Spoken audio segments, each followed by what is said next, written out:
എല്ലാ ദിവസവും ഞാനും നിങ്ങളും കേൾക്കുന്ന ഒരു വാർത്തയാണ്. ജാതിയുടെ പേര് പറഞ്ഞിട്ട്, മതത്തിന്റെ പേര് പറഞ്ഞിട്ട് തമ്മിൽ തല്ലി ചാവുന്ന ഒരു കാലത്താണ് ഞാനും നിങ്ങളുള്ളത്.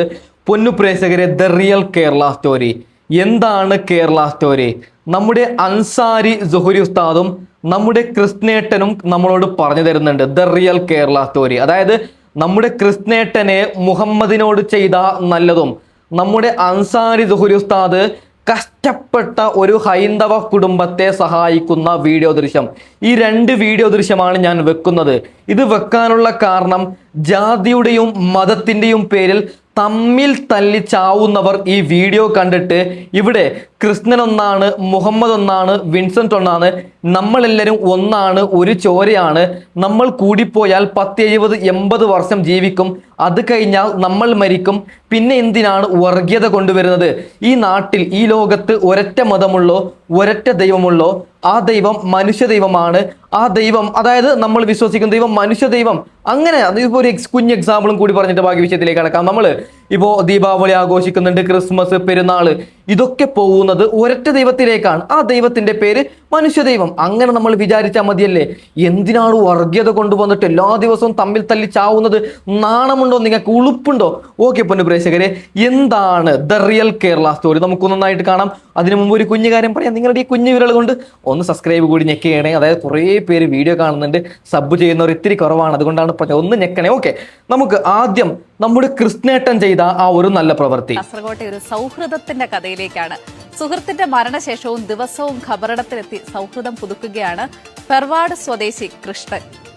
ജാതിമത ഭേദമന്യേ വർഷങ്ങളോളം നീണ്ട സൗഹൃദം. സുഹൃത്തായ മഹമ്മൂദ് മരിച്ച് 2.5 വർഷം പിന്നിടുമ്പോഴും കൃഷ്ണന് കൈവിടാൻ കഴിയുന്നില്ല. ഇന്നലെ സൗഹൃദ ദിനത്തിലും മൊഗ്രാൽ കൊപ്പളം ജുമാഅത്ത് പള്ളി ഖബർസ്ഥാനിൽ അവരിരുവരും കണ്ടുമുട്ടി.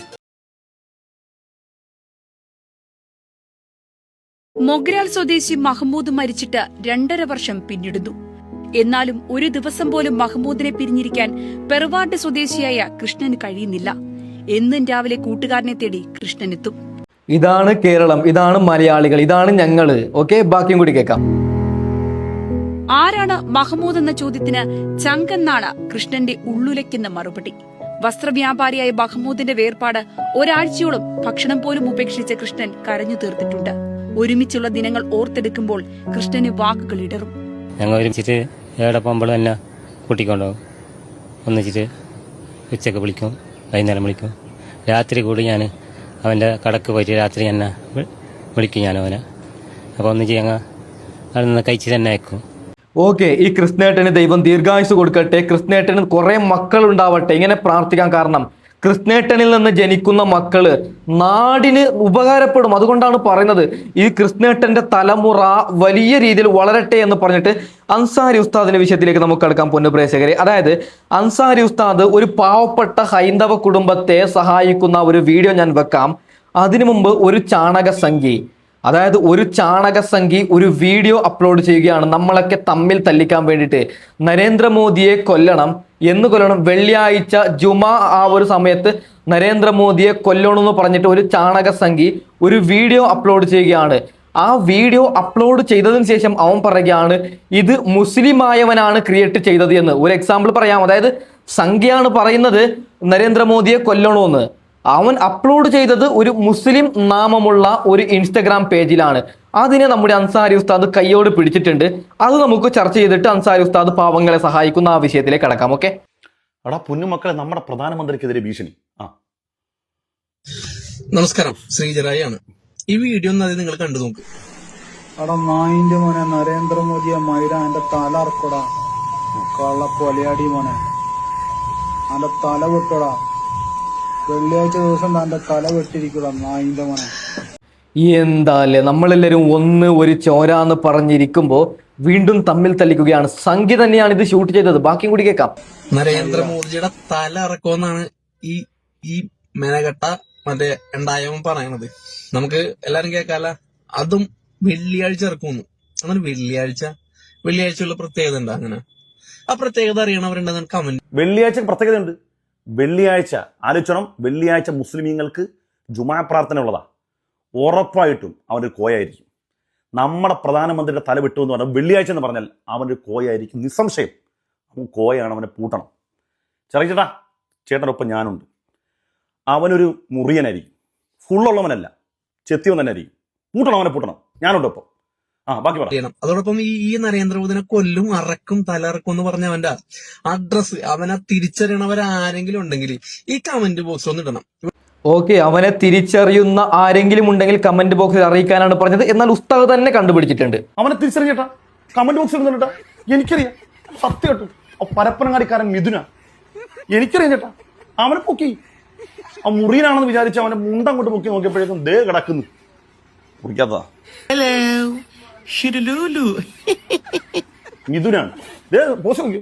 എന്നതാവം ചെയ്തനി യശോദ, എന്നതാവം ചെയ്തനി. എത്ര സ്വപ്നങ്ങളാണ്, എത്ര കാഴ്ചപ്പാടുകളാണ്, എത്ര പ്രതീക്ഷകളാണ് അസ്തമിച്ചു പോയത്. ജനൻ ടി വിയിലെ എടുത്തിട്ട് അലക്കി മറച്ച് കളയേണ്ട ഒരു വലിയ ഓപ്പർച്യൂണിറ്റി എല്ലാം നശിപ്പിച്ച്. എന്തെല്ലാം സ്വപ്നങ്ങളാണെന്നോ, എന്തെല്ലാം മോഹങ്ങളാണെന്നോ. ആരിഫിനെ കൂട്ടേണം, ജനൻ ടിവിയിൽ പോകണം. ആരിഫിനെ കൂട്ടേണോ, ജനൻ ടിവിയിൽ പോകണം. ജാമിദയെ കെട്ടിയെടുക്കണം. ആകെ 3G, പിന്നെ 4G, പിന്നെ 3G. അവരൊരു വീഡിയോ ഉണ്ട്, അതായത് അയ്യോ സുഡാപ്പിയെല്ലാം മിഥുനാണ്, അങ്ങനെ പരപ്പനങ്ങാടിയെ മിഥുനാണ്. ഇത് ഏത് ദേശിന്റെ മോനാണെങ്കിലും നിയമത്തിന് മുന്നിൽ കൊണ്ടുവരാണ് ഞങ്ങളെല്ലാവരും പറഞ്ഞിട്ടില്ല. വിചാരിച്ചവരെ നടന്നില്ലല്ലേ. താടി, പരപ്പനങ്ങാടി, മലപ്പുറം ഒക്കെ ആയപ്പോ എന്താ വിചാരിച്ച്? കോയാണെന്നല്ലേ. തൂക്കി ചുവന്ന കരങ്ങളോട് തൂക്കി. ഓക്കെ, ഞാൻ പറയുന്നത് നമ്മുടെ പ്രധാനമന്ത്രി, അങ്ങേര് ഏത് പാർട്ടി ആവട്ടെ, എന്തും ആവട്ടെ, ഇന്ത്യ ഭരിക്കുന്ന ഒരു പ്രധാനമന്ത്രി അങ്ങനെ പറയാൻ ആ ചാണക സംഖ്യക്ക് ആരാണ് അധികാരം കൊടുത്തത്? എന്തുകൊണ്ടാണ് അവനെ അറസ്റ്റ് ചെയ്യുന്നില്ല? അതൊരു മുസ്ലിം ആണെങ്കിൽ, അത് ഉള്ളതാണെങ്കിൽ, അതായത് ഒരു മുസ്ലിം ആയിട്ടുള്ള ആരെങ്കിലും ചെയ്തിട്ടുണ്ടെങ്കിൽ അവൻ പുറം ലോകം കാണുമായിരുന്നു പൊന്നു പ്രേക്ഷകരെ. ഓക്കെ, നമുക്ക് ബാക്കി വിഷയത്തിലേക്ക് കടക്കാം. അൻസാരി ദുഹൂരി ഉസ്താദ് പാവങ്ങളെ സഹായിക്കുന്ന ആ ഒരു വീഡിയോ ഞാൻ വെച്ചു തരാം. അതിനുശേഷം അമിത്ഷാ കാണിക്കുന്ന വൃത്തികേടൊക്കെ ചൂണ്ടിക്കാണിച്ചിട്ട് ഒരു യുവതി വന്നിട്ടുണ്ട്, അതും ഞാൻ വെച്ചു തരാം. പിന്നീട് നമ്മുടെ കബീർ ബാക്കവി ഉസ്താദും മറ്റൊരു ഉസ്താദും, അതായത് ഈ ഹൈന്ദവ അമ്പലങ്ങളിൽ പാടുന്ന പാട്ട് പാടി രംഗത്ത് വന്നിട്ടുണ്ട്, അതും ഞാൻ വെച്ചു തരാം. നമുക്കിപ്പോ അൻസാരി ഉസ്താദ് പാവങ്ങളെ സഹായിക്കുന്ന ആ ഒരു വീഡിയോ ആദ്യം കാണാം. എന്റെ മോൻ എങ്ങനെയെങ്കിലും ഉസ്താദ് ഈ കാലൊന്ന് പിടിപ്പിച്ചു കൊടുത്ത് എന്റെ മകൻ ഇതിൽ നിന്ന് രക്ഷപ്പെട്ടത്. എനിക്ക് ഓടി ആഴ്ച വന്ന് എന്റെ മകനെ നോക്കാനുള്ള നിവൃത്തിയില്ല. ലോകം മൊത്തം ഞങ്ങൾക്ക് കടമുണ്ട്. എങ്ങനെയെങ്കിലും എന്റെ മകന് കാല് പിടിപ്പിച്ചു കൊടുത്താൽ ഞങ്ങൾക്ക് ഇപ്പൊ ഏറ്റവും വലിയത്, ഞങ്ങൾ ആരൊക്കെ എന്തൊക്കെ പറഞ്ഞാലും ഞങ്ങൾക്ക് ഉസ്താദാണ് ദൈവത്തിന്റെ സ്ഥാനത്ത് നിൽക്കണം. ദൈവം അഴച്ച ഒരാളാണെന്നാണ് ഞങ്ങൾ കണക്കാക്കിയേക്കണം. നിങ്ങൾ കണ്ടില്ലേ, സുജിത്തിന്റെ കാല് മുറിച്ചു പോയതാ. അപ്പോൾ സുജിത്തിന്റെ മനസ്സിൽ വല്ലാത്തൊരു ആഗ്രഹം. 2 വയസ്സുള്ള കുഞ്ഞാണ് സുജിത്തിനുള്ളത്. അതിനൊന്ന് സ്വന്തം ആരോഗ്യത്തോടുകൂടി എടുക്കാൻ പോലും സുജിത്തിന് വയ്യ. സുജിത്ത് എന്നോട് വിട്ട വോയിസ് ഒക്കെ പലപ്പോഴും നിങ്ങളെ കേൾപ്പിച്ചിട്ടുണ്ട്, പലരും കേട്ടിട്ടുള്ളതാണ്. വളരെ നിസ്സഹായമായ അവസ്ഥയാണ്. അതിന് വേറെ മാർഗങ്ങളൊന്നുമില്ല. നിങ്ങൾ കണ്ടില്ലേ. അപ്പം സുജിത്തിനൊരു വേറെ ഒന്നും വേണ്ട, ഒരു കാല് പിടിപ്പിക്കണം, വെപ്പ് കാല്. കാരണം അവൻ എൻ്റെ പ്രായമാണ്. എനിക്ക് 3 മക്കളാണ്. അപ്പം നമ്മുടെ മക്കളൊക്കെ ഇങ്ങനെ നമ്മൾ എടുത്തുകൊണ്ട് നടക്കുന്ന, ആഘോഷിക്കുന്ന, സന്തോഷിക്കുന്നതാണ്. അപ്പോൾ അവൻ്റെ അവസ്ഥ ഓർക്കുമ്പോൾ നമുക്ക് വല്ലാത്ത പ്രയാസമാണ്. ഓക്കെ, ബാക്കി വെച്ച് തരാം. ഒരു കാര്യം പറയാം. അൻസാരി ദുഹൂരി ഉസ്താദ് വലിയൊരു തീവ്രവാദിയാണ്, അൻസാരി ഉസ്താദ് വലിയൊരു മതവർഗീയവാദിയാണെന്നൊക്കെ പറയുന്നവരെ നിങ്ങൾ എവിടെയാണ്? ഒരു ഇത്തിരി, എന്തിനുമാണ് 1% വർഗീയത മനസ്സിലുണ്ടെങ്കിൽ ഇങ്ങനെ പ്രവർത്തി ചെയ്യോ?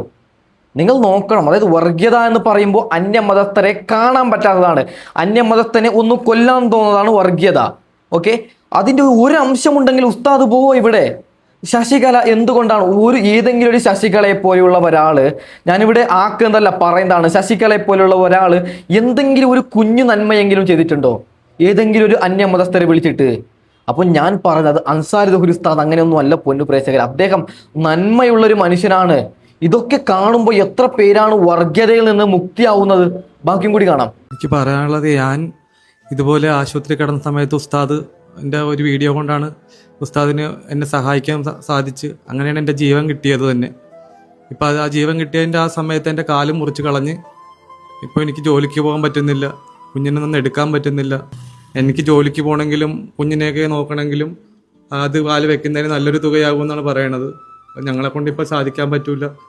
കാരണം ഒരുപാട് പൈസ ഹോസ്പിറ്റലുമായി വിഷമിക്കാൻ നമുക്ക് മാർഗം ഉണ്ടാക്കാം. അപ്പോൾ സുഹിത്തെ, എനിക്ക് ഏറ്റവും സുഹിത്തിൻ്റെ വാക്കിൽ എന്നെ ആകർഷണം മറ്റൊരു കാര്യം, സുഹിത്തിന് എല്ലാ കാലത്തും നമ്മളിങ്ങനെ സഹായിച്ച് ജീവിക്കണം എന്നുള്ളതുകൊണ്ടല്ല. അവനിക്കിപ്പോൾ കണ്ടില്ലേ അവൻ്റെ കാലിൻ്റെ അവസ്ഥ ഇതാണ് അവൻ്റെ കാലിൻ്റെ അവസ്ഥ.